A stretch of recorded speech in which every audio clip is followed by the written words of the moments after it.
Okay. Take a little sip of tea. Shout out to my girlfriend in Mississippi who made this, Lauren Layla Pottery. Please go check out her Instagram. Mm, she is amazing. Love her. For those of you watching on YouTube, you can see it. For those of you who can't, go to Layla Pottery on Instagram and check out her work. She's amazing. She has such a great story. She was an art teacher during the pandemic and she started making ceramic mugs on the side. And a couple of years ago, she was able to start doing it full time. She didn't have to go back to being a teacher. It was wonderful. Love her. Okay. Welcome to the podcast, Lead More, Manage Less.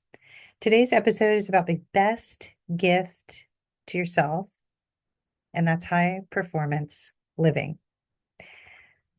I am Marilyn Dollar, your host, the woman's coach. And Lead More, Manage Less is the podcast that helps women leaders stop doing it all and start leading strategically. I'm going to talk about the mother leadership style one of these days because I'm hearing that a lot lately. And with Valentine's Day right around the corner, today I want to talk about love, but not just any kind of love. I want to talk about something that might feel a little uncomfortable for many of us, and that's self-love, self-care. I know. You hear all about let's take the bubble bath, get the mani-pedi. I get it. And today we're going to explore a little bit why this might be the most strategic leadership move you can make. I know it sounds crazy, but it really works. Also, I just want to shout out, wish I would not say that word just, trying to catch it. My husband booked us at my favorite Italian restaurant where they make this homemade pasta. It's so amazing. And I was all excited about that.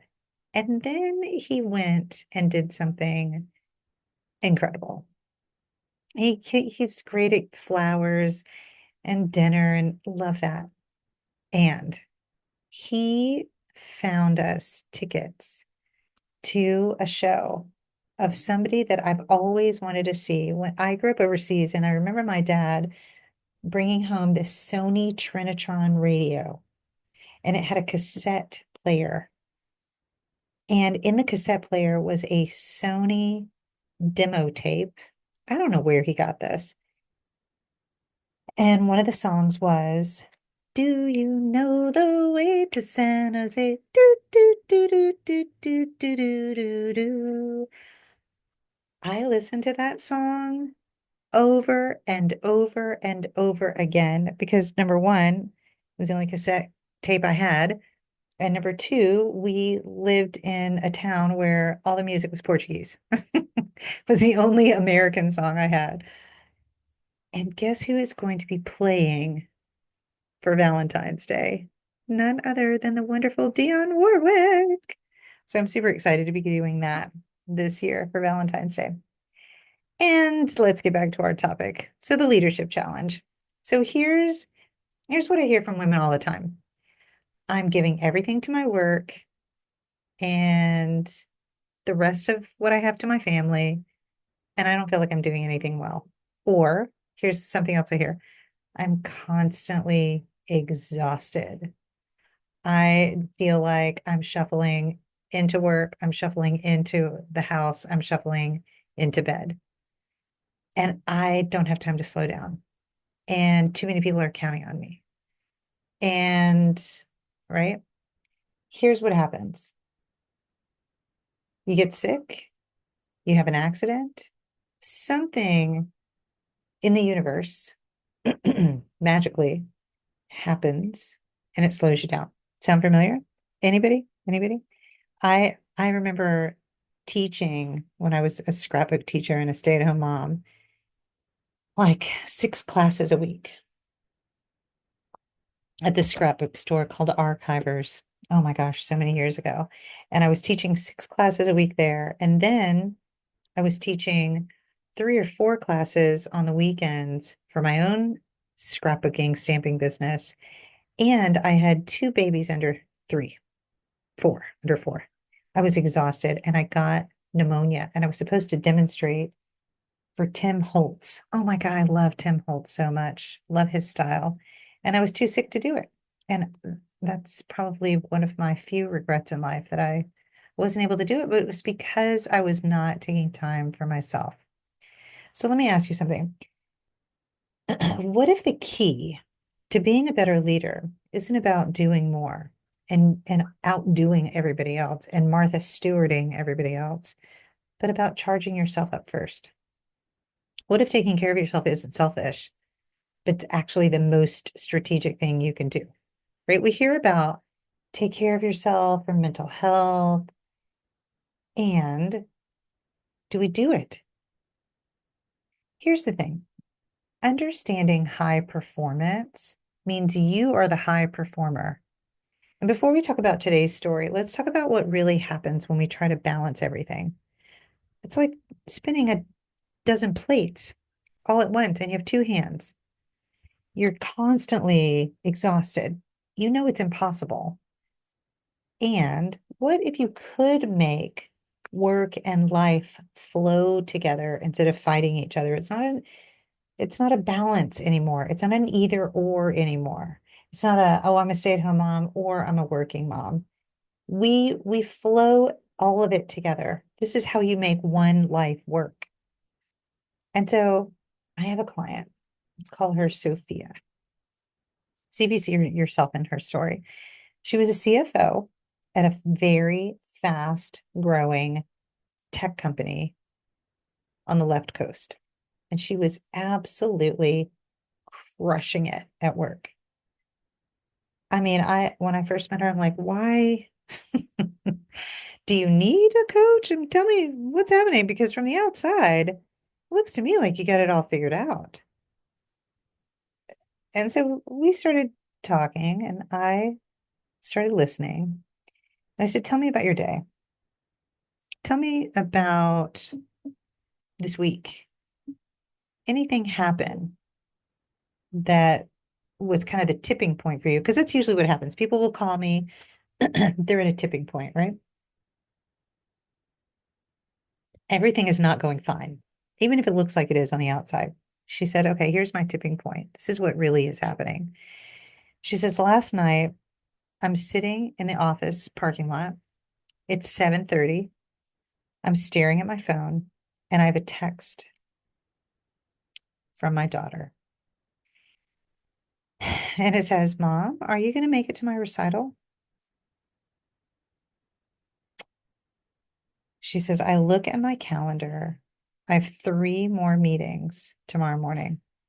My desk that I just left is piled full of reports to review. And I am so tired, I can barely think straight.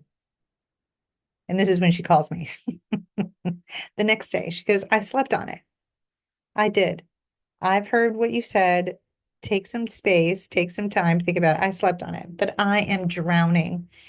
She says, when I'm at work, I feel guilty about what I didn't do at home before I left. And when I'm at home, trying to get everything done, my mind is still stuck at work, working on the problems that I need to face when I go in tomorrow. And I don't know how much longer I can keep this up. And my daughter is freaking out that I can't commit to coming and seeing her. I can't. And I said, all right, Sophia, when was the last time you did something just for you? That was not the question she was expecting me to answer or to ask her, right?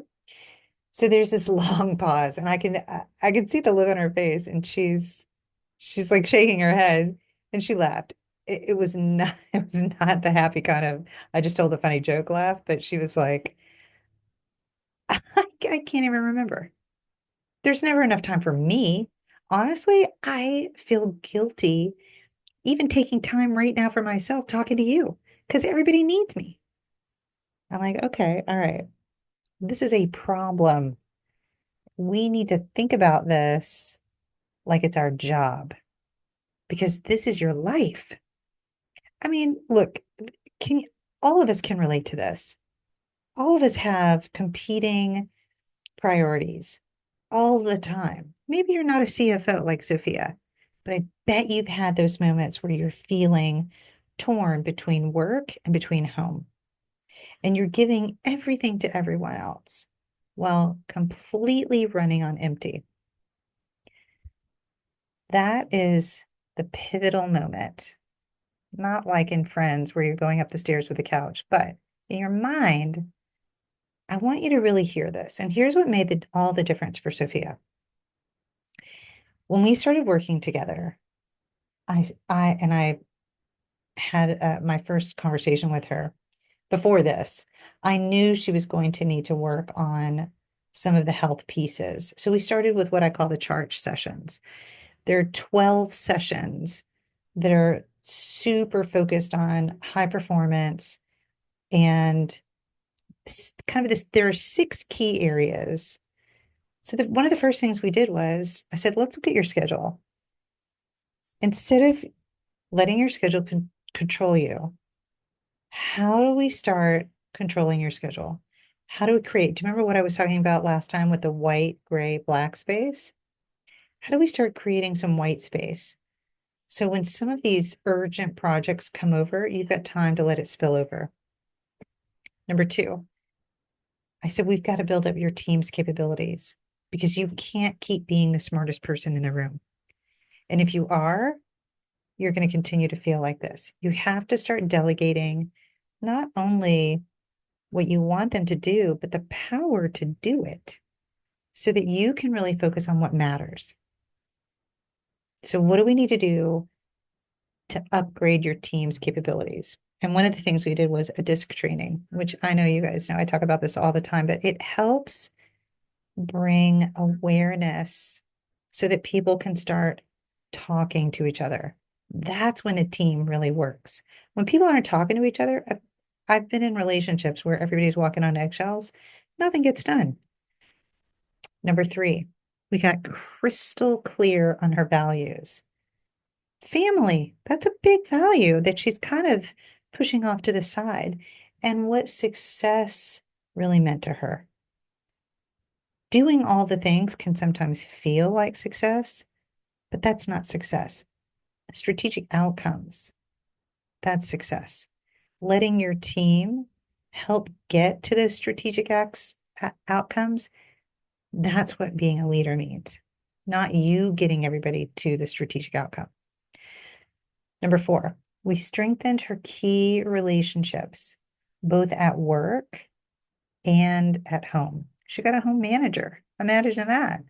She had her home manager create a book of a routine of all the things that the kids were doing so that she didn't have to be running them to all the appointments, all the volleyball practices, all the soccer camps. She had a home manager to help when she could take time off and she could do that. She had that in her calendar. Number 5, this is key. I want you to hear this. We created a very simple but powerful self-care routine, something she could do weekly.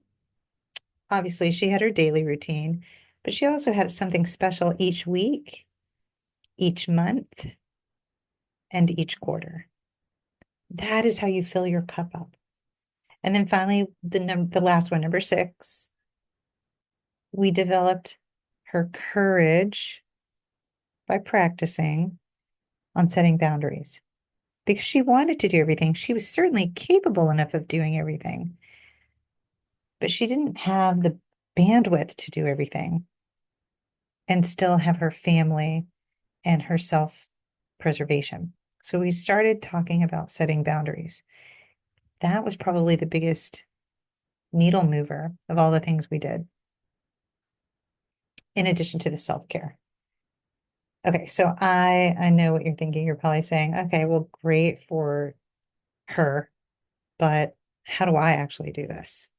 All right, okay, fair. Maybe you're not working with a coach. Maybe you're DIYing it. I've done that too. So here's 3 things you can do this week. Ready? 1, Start tracking your energy levels. When do you feel most energized during the day, and when do you feel most drained? Number two, identify one small self-care habit that you can start tomorrow. And if you've read Atomic Habits, you know I love habit stacking. My husband's Irish. He burns driving in the car with the sun shining.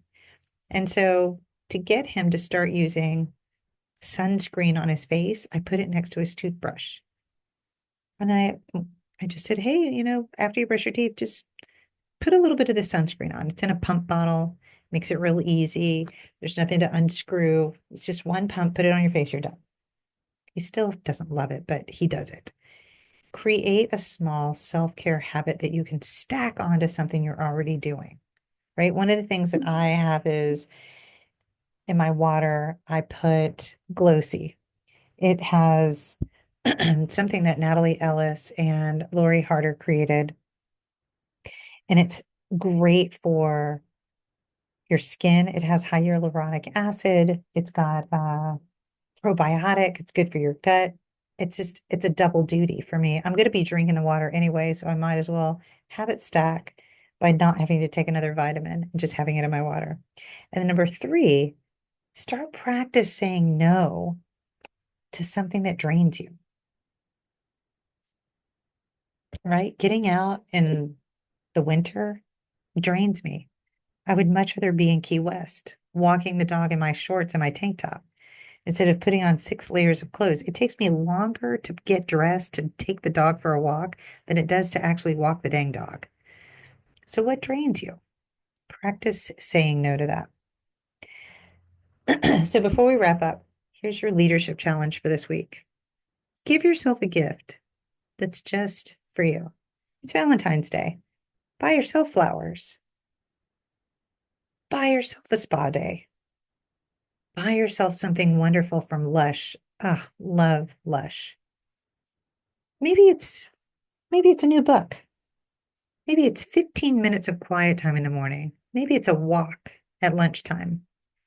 Maybe it's saying no to that committee that you don't really want to join. I'm joining 3 things this year, and that is my limit. And I've already said yes to all of them, so I can't join anything else. Have that boundary for yourself. And if you're ready to lead more and manage less while creating a life you actually love, come talk to me. You can find me at thewomenscoach.com. Reach out to me on LinkedIn, Marilyn Dollar. And remember to grab my free guide, The 3 Secrets to Leading a Team That Gets It Done. You'll find the link in the show notes and on my website. As always, I am grateful that you joined me on Lead More, Manage Less. And until next time, remember, your team doesn't need another manager. They need a leader. And that leader is you, my friend. Have a great week.